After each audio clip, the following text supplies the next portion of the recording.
Hello again, Salem. This is Bill Legault from Salem Digest. We are here at the Salem Access Television Studios on Derby Street, and we're continuing our interviews with candidates for the 2021 preliminary election to be held on the 14th of September. And right now we have Chris Chris is Chris great. Malstrom, who is running for Ward 1, one of 3 candidates, which is why there's a preliminary. Welcome to SATV, Chris. Thank you so much, Bill. It's a pleasure to be here with you all, and it's really great what you're doing to help give Salem access to the political candidates in the various offices.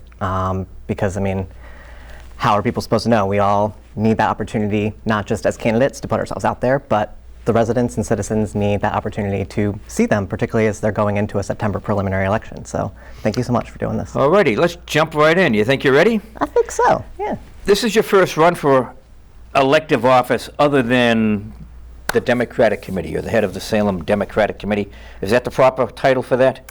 I am the chair of the Salem Democratic City Committee. Alrighty. It's not easy to put your name on a ballot, and you're really putting yourself out there. What motivates you to put your name on the ballot, and in specifically as your Ward 1 councilor?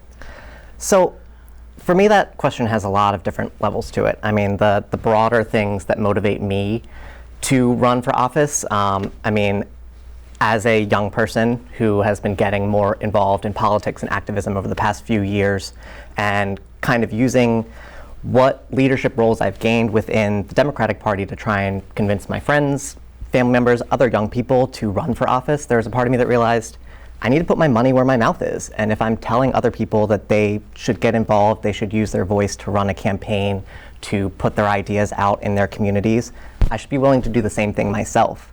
And as scary and, fascinating and overwhelming it can be to do, I think it's important for me to put myself out there. And not only that, but to be transparent and upfront about what that entails for myself as a young person in America, in Salem today.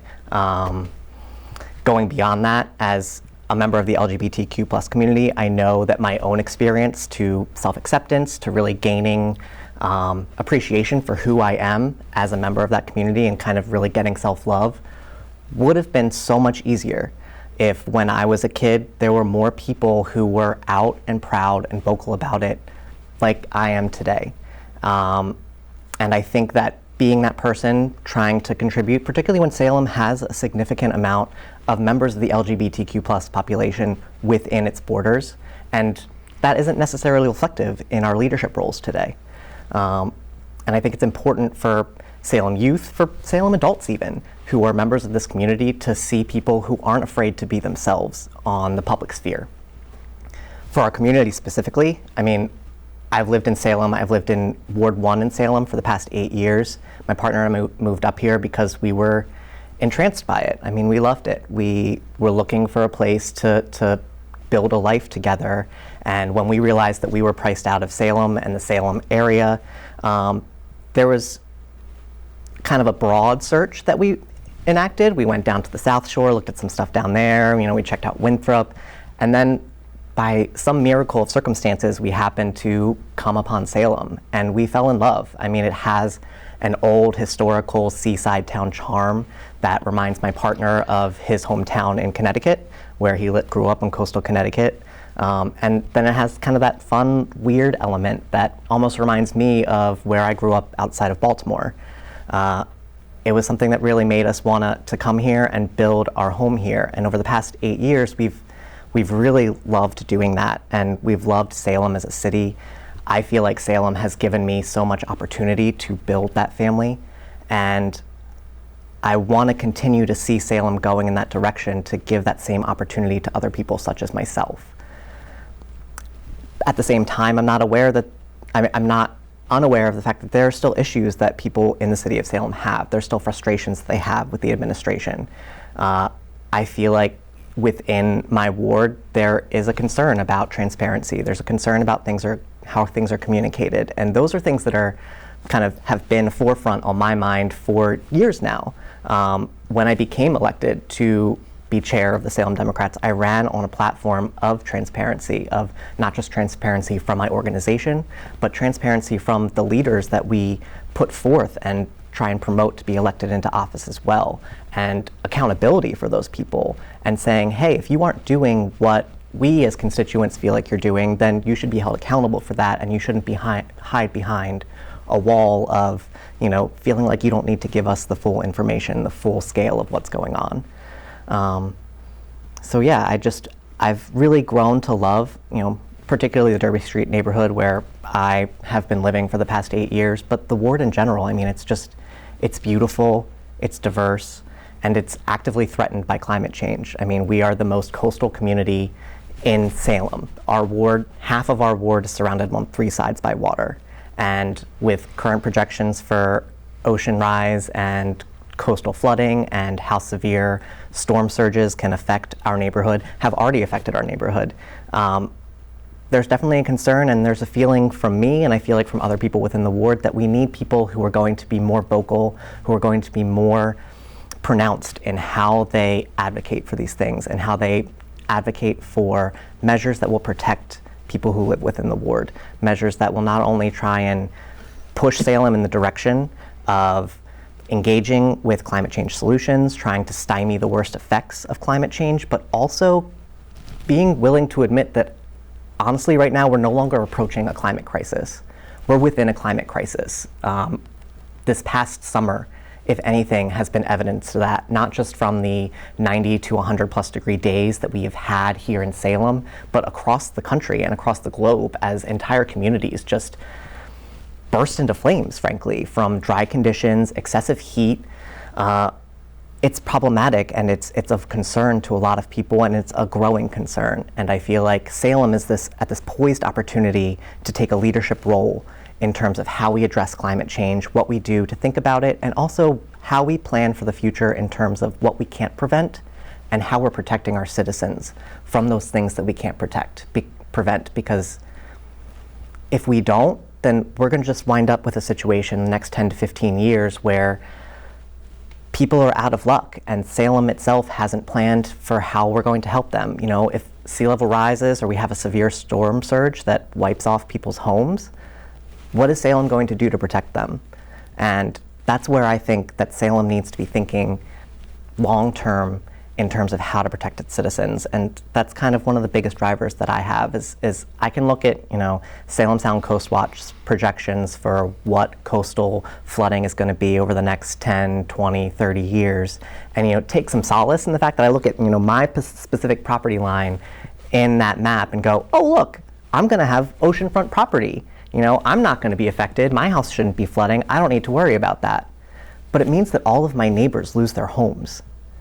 And when you have a ward like Ward 1 that is so densely populated, the Derby Street neighborhood's fairly dense, and then El Punto, the neighborhood to the south in Precinct 2, is the most densely populated neighborhood in Salem by a large margin.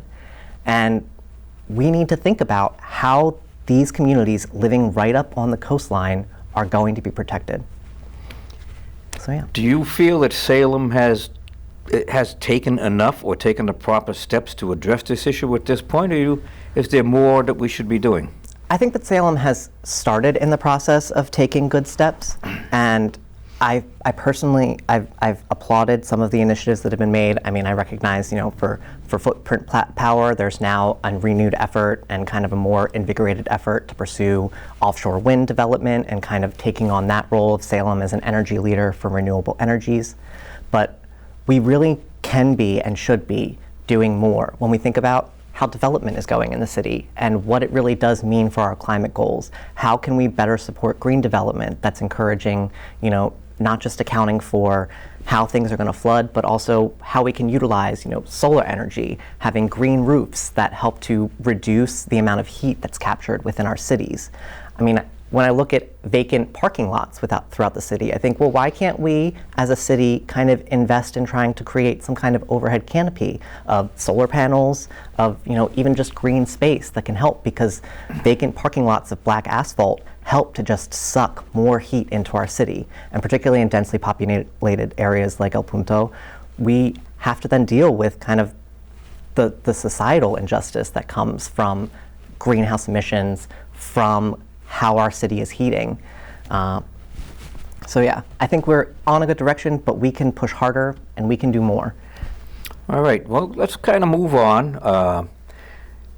As you basically stated, Ward 1 is very diverse in size, in density, and also in demographics. You have just about every type of housing in Ward 1, and the demographics of the population is very diverse.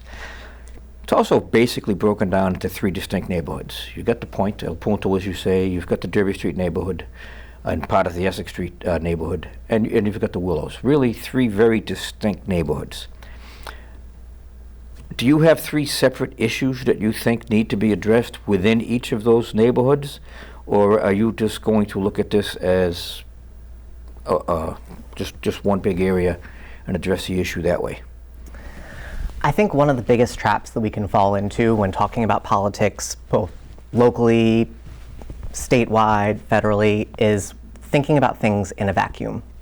And there's no community that exists in a vacuum that isn't affected by what's going on outside of it.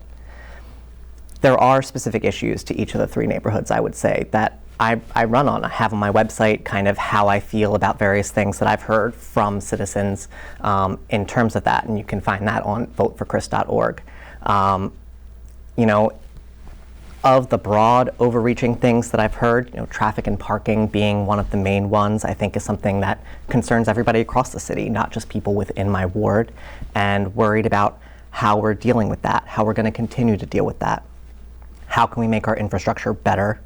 How can we reduce the amount of cars that are going through our city, whether through incentivizing residents within Salem to use cars less, particularly when traveling throughout Salem, or how can we figure out ways to decentivize tourists coming into town from using cars themselves and using other forms of transportation to come into Salem and enjoy Salem as a tourist destination. You know, I think that transparency and communication, as I said, is another thing that kind of is overreaching throughout the ward and is also overreaching throughout the city. And this concern about, you know, if I'm trying to reach out to my city councilor, are they getting back to me in a way that is quick, is meaningful, it's giving me answers that, you know, even if I don't like, they are working to communicate with me and kind of get to a resolution of the situation. Is the city communicating projects effectively? You know, are residents of certain neighborhoods kind of feeling like they've just woke up one morning and suddenly their entire street was redesigned and they didn't have any type of input or say in what that design was going to be? You know, there are certain neighborhoods, you know, I would say, speaking about specific things, you know, traffic and parking then takes different shapes in the different areas of the neighborhood. You know, that redesign of roads and stuff is something that's more relevant to, I would say, the Willows neighborhood up near Juniper Point. As they look at that and they think of some of the redesign elements that have happened, where was the people consulting us? Where was people telling us that this was in the works? Where were people telling us that this was being planned? You know, throughout Derby Street neighborhood, we have concerns about traffic and parking in terms of, you know, how many people are parking in our spots? Are people who are parking in resident spots actually getting ticketed and, you know, are they being held accountable? Are people speeding along Derby Street? It's one of the things that I hear so frequently, and I encounter myself living on Essex Street, is how frequently people use Essex Street and Derby Street almost as highways through our city. And they're not. Their speed limit is 25 miles an hour. Derby Street is a narrow road that people still feel like because it's a one-way they can speed down. Essex Street isn't that much wider for a two-way street with cars parked on one side. And yet I've encountered multiple people who have had the same experience as me of seeing somebody pass, like go into the oncoming lane of traffic to pass a car they felt like was driving too slow. There are numerous streets throughout the ladders in that neighborhood that don't have adequate signage in terms of what's a one-way street, what's not a one-way street, where are stop signs. There are certain places that there are stop signs missing that residents for years have been like, why isn't there a stop sign here? It seems like there should be. People are concerned about traffic calming measures that will help with those issues, but you know, won't necessarily impact how we live our lives too much. You know, as we get into the Point neighborhood, El Punto, you know, all of the congestion, again, like parking becomes a huge issue with more larger condominiums that house more people, more cars in the mix. There is that question of, as we add more housing to neighborhoods, where are people going to be able to park? What are we doing to better incentivize people, or I should say decentivize people from having cars? How are we making Salem a better city for people to not need cars without just saying, okay, you can get a bike, why don't you ride a bike? Because for many members, particularly of this ward, who are of the older generation, who think, what am I going to do at this point in my life? I'm 75 years old, I'm not getting on a bike. We need to be thinking about that. I plan to be on a bike when I'm 75. I love that. That's great. I hope to be able to ride a bike when I'm 75, but I know that for a lot of people that's not the case. And then for members of our disability community, it's something that often gets overlooked, is that element of how are we making sure that when we talk about this stuff, when we do this stuff, we're really making sure this stuff is accessible for members of the disability community, and that factors even into how the city does things like plowing roads and shoveling public sidewalks. If somebody is visually impaired going around Salem for years of their life, knowing a certain direction of how the streets line up, if suddenly the city is plowing or shoveling streets and roads in ways that aren't the same paths that these people have taken year upon year upon year, never having been severely visually impaired myself beyond needing these things, I can't even imagine what that must be like, trying to navigate through the city in the winter without clear designated plans for how things are shoveled out. Each ward does have, each neighborhood of the ward, I would say, does have then kind of narrowing down more specific areas. In El Punto neighborhood, there is the question of the Shetland Park development and what that's going to mean, because the owners of the property have said they want to redevelop, they want to do something new with that area, and we need a city councilor who is going to be active and involved in that process, and not just be active and involved themselves, but make sure that they're actively involving that neighborhood and listening to their concerns about how it might impact them. As we talk in the Derby Street neighborhood about the footprint redevelopment, wondering how will that impact residents? I have plenty of residents within the Derby Street neighborhood who are super excited about the potential for offshore wind energy, super excited for what that can bring into town, but also have very recent memories for how loud and disruptive just the power plant redesign was on their lives. And they're concerned about how loud certain projects could be, how disruptive that could be for their lives in Salem. Getting up into the Willows, again, that's just the biggest question of communication as they've been redeveloping the Willows, trying to, make things better, kind of create new parking, kind of create new park structures within the Willows. I've heard a few anecdotes from people of, some of the temporary parking they set up, and residents saying, if you just told us that you were planning to do that, we would have said to you, hey, if it rains a lot, you're going to wind up needing to tow cars out of the mud from that parking lot. Have you thought about that? Well, let me touch on something here, because the one word I've heard from you the most since we started is communication. Both questions, multiple times. Do you feel that the city itself is not communicating enough, or communicating effectively enough? And do you feel that the current city councilor is not communicating enough or effectively enough? Because that's two separate things, Yeah. two separate levels. I would agree. So I feel like the city is going in a good direction in terms of how it's communicated with the rest of the city, the general administration. I've noticed, over the past few years, I've signed up for those red alert things. You get the text and then you get the call. Oftentimes it's almost annoying that, they're calling you 3 times a day about like a storm warning or something like that. And I've appreciated that, but I feel like there is more that can be done. And I do feel like there's more that can be done specifically by our city councilor who represents the ward. One of the things that I feel very strongly about is just, through this campaign process of knocking on every door in the ward and trying to build a face-to-face relationship with as many people within the ward as possible. Because, even regardless of whether you have a challenger or not in an election year, or feel like your challenger is significant enough that poses a threat to you or not, it's important that period of time where you are going door to door to engage with people and say, hey, am I representing you well enough Is there anything that I've been missing? And I feel like there are a lot of people who have been feeling over the past few years that check-in with them hasn't been happening. That kind of re-update of, hey, am I really doing everything that you feel like I should be doing, hasn't necessarily been happening. And for me, I know, like, were I to win and be elected to be Ward 1 City Councilor this year, in 2 years, were no one to run against me, were people to feel so strongly about, how I'm doing, they're like, oh, we like him, we'll keep him in for 2 more years, we're not going to try and throw anybody at him to run against him. I'm still going around door to door 2 years from now during this period of time to talk to everybody and make sure that people have that connection, people know the face of who their city councilor is. I also, as a city councilor, would be more active on various levels of social media. As more and more people of my generation move into Salem, move into some areas of my ward specifically, these are the ways that we communicate now, through social media, through Facebook, through Instagram, through Twitter, through TikTok even.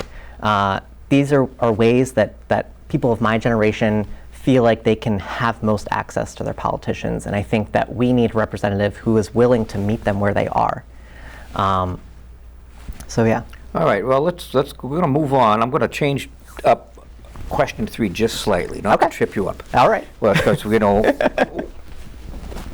what are your priorities for the rezoning of the 40 acres up at Footprint? What would you like to see there? But at the same time, you brought up the Shetland complex. What do you have in mind there? I'll start with the Footprint one because that's the one that I've had more engagement with over the past couple of years in terms of my thoughts and feelings on it. I mean, as I said, I'm a strong supporter of offshore wind and really feel like this is the first step that Salem can take in terms of becoming a leader for the nation in how we address climate change, how we try and work for a better solution.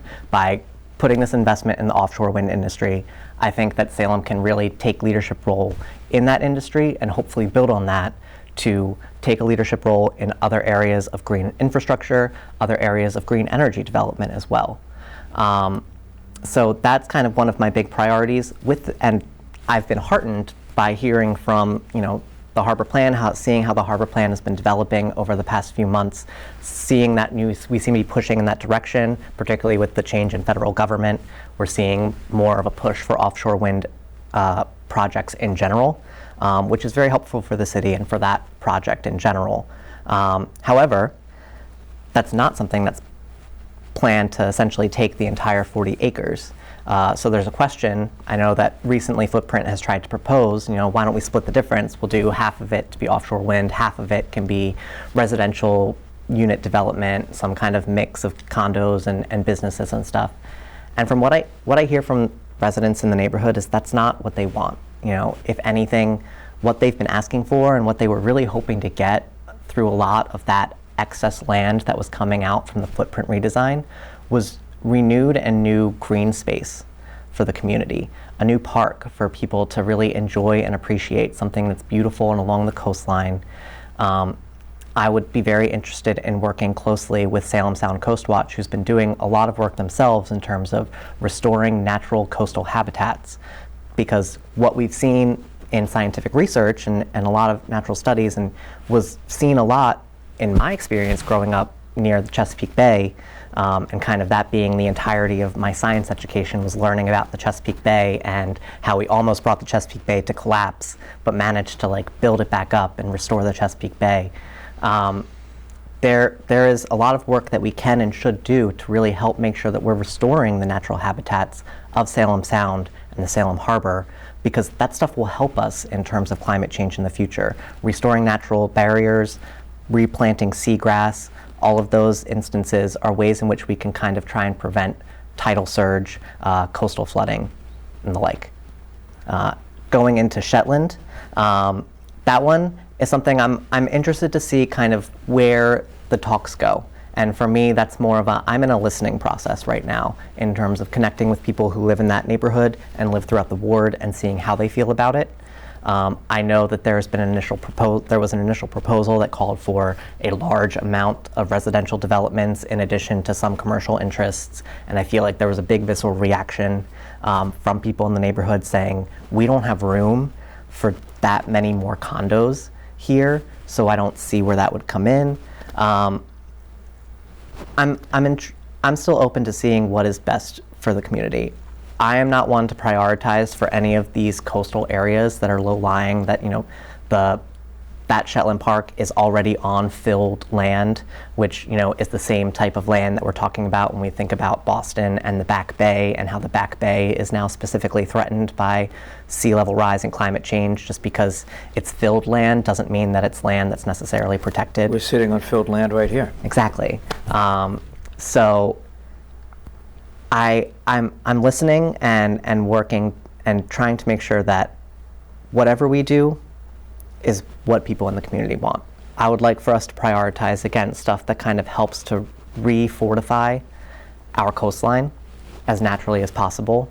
I think a lot of people feel like we need to add a more diversity of business elements into the city, because we have a few main pillars of our economy in Salem, but we could use more strengthening of that through diversity of different types of jobs, through different employment opportunities.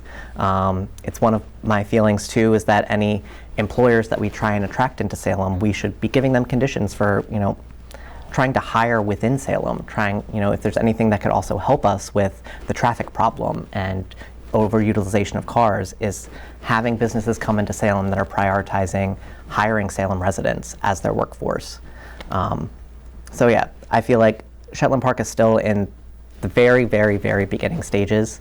And so what I'm doing now is doing my best to listen to what people are saying in terms of how they feel about it, what they'd like to see, and kind of thinking, again, like I said, with an environmental focus in terms of how we're addressing it. So you brought up traffic a few times also throughout this half an hour. As a ward councilor, you don't just represent your ward. You're voting on citywide issues. Yep. Every time you vote. So you can't just limit yourself to ward issues. And of course, any issue in Ward 1 ties into issues in Ward 2, especially traffic. Exactly. Traffic issues go right down the line. If it affects Ward 1, you make a change in Ward 1, it affects Ward 2, it affects Ward 3, it affects everybody. Any traffic changes in Salem affect surrounding communities. Do you have any thoughts on a regional approach to some of these traffic issues? I am one who is into the idea of thinking outside the box as we go about this. I mean, I was lucky enough to have the opportunity to go. My family kind of gathered the resources together so we could have a family trip a few years ago to Italy. And one of the things that I was fascinated by, exploring some of those really, really old towns that, tourism is a huge part of how they now make money, but they're also old architecture, old infrastructure that can't handle the abundance of cars. Looking at things that they have done, whether it's kind of figuring out a way, like I said, to encourage tourists to use alternate modes of transportation, not just cars, whether it's creating more opportunities for public transit. It's awesome that we have the ferry that goes from here to Boston and kind of gives that extra little leverage in terms of public transit. I think we could expand on the ferry program and link us to further up north and kind of keep people, if people wanted to visit us from Newburyport, now suddenly they don't need to take a car down here, they can take the boat. Or if people wanted to visit us from the Cape, if we had a ferry from here to Provincetown. And so that commute can be lessened for people if they wanted to go from the Cape and the South Shore up to Salem. Again, they don't have to drive. They can go, they can take the ferry here and have a nice day in Salem and then just take the ferry back. And you're right. These aren't things that are just, I don't think any of these issues are things that are just Ward 1 issues. I think that ultimately they do affect the entirety of the city. Some of my platform too is in this area of, what is best for the entire city. I'm not just looking to represent Ward 1 as somebody who's saying, this is what's best for Ward 1. I'm looking to run as a city councilor who's saying Salem is at a point where we can take leadership on a lot of things in terms of what we're seeing as a worldwide paradigm shift in terms of how we view cities, how we address climate change, how we treat citizens and residents of these cities. And I think that Salem can take on leadership in climate and how we protect our workers and how we deal with traffic and infrastructure way beyond what we've been doing in the past. All right. Well, I think that just about does it, Chris. Thanks very much for your thoughts. Best of luck on the campaign trail. Keep knocking on doors and starting conversations with complete strangers, trying to convince them to vote for you. I appreciate it very much. Thank you so much, Best of Bill. luck, sir. Pleasure. And this is it, guys. We've ended with Chris Malstrom, candidate for Ward 1. The preliminary election is, I keep screwing that word up, excuse me. The preliminary election is the 14th of September, and we hope that you guys get out to vote. This is Bill with Chris Malstrom. See you later, Salem.